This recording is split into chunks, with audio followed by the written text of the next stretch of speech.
நம்ம வாழ்க்கையில பிரச்சனை வராதுன்னு கிடையாது, வரும். ஆனா பிரச்சனைகள் நடுவில் எல்லாத்தையும் தேவனிடத்துல கொண்டு போய் கொடுத்து பாருங்க, சகல விதமான அதிசயங்களை நம்ம வாழ்க்கையில கர்த்தர் காண பண்ணுவார். ஹல்லேலூயா. இந்த வார்த்தை யாராவது ஒரு மனைவிக்கு தேவையா இருக்கலாம், ஒரு கணவனுக்கு இன்னைக்கு தேவையா இருக்கலாம், ஒரு பெற்றோருக்கு தேவையா இருக்கலாம். நம்ம நிறைய பிரச்சனைகளை பத்தி பேசுறோம், ஆனா ஜெபிக்கிறது இல்லை. அறை வீட்டை பூட்டி கொண்டு போய் ஜெபம் பண்ணி பாருங்க. வீட்டில் ஜெபிக்க முடியலையா, சத்தம் போட்டு ஜெபிக்கணும்னு ஆசைப்படுறேன், என் கவலையெல்லாம் கொட்டணும்னு நான் நினைக்கிறேன், அன்னாளை போல தேவாலயத்துக்கு வாங்க. இருதயத்தில் உள்ள வேதனையெல்லாம் கொட்டிட்டா வந்து ஆண்டு கிருபையில் நம்ம சபையில் பெரிய கிருபை ஆண்டு கொடுத்திருக்கிறார். ஜெப அறைகளை உண்டாக்கி இருக்கிறார்.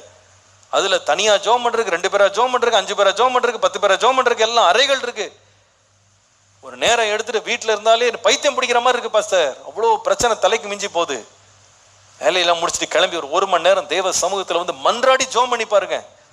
நல்ல சத்தம் போட்டு ஜெபம் பண்ணலாம், கதவை அடைச்சுக்கிடுங்க, நல்ல சத்தம் போட்டு ஜெபம் பண்ணுங்க. நான் சொல்லுவேன், தேவன் உங்களுக்காக எழுந்து யுத்தம் பண்ணுகிறத நீங்க பாப்பீங்க.